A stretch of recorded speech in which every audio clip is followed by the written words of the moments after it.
પિસ્તાના નકામાં છોડામાંથી મૂળાક્ષર બનાવવા. સૌપ્રથમ આપણે એક આવું ખોખું લેવાનું છે.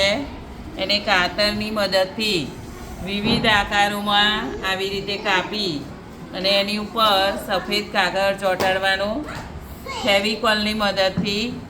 અને પછી એના માટે વોટર કલર, પીંછી અને આવા કાર્ડ વિવિધ બનાવી અને એને પછી આવી રીતે ફેવિકોલની મદદથી આપણે ચોંટાડી દેવાના.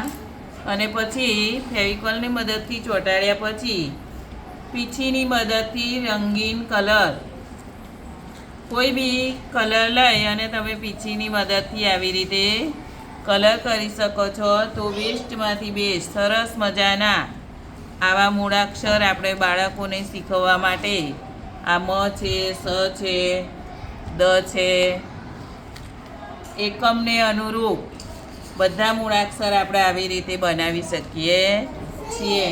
અને બાળકને આપણે ઝડપથી શીખવાડી પણ શકીએ છીએ. જય રામ.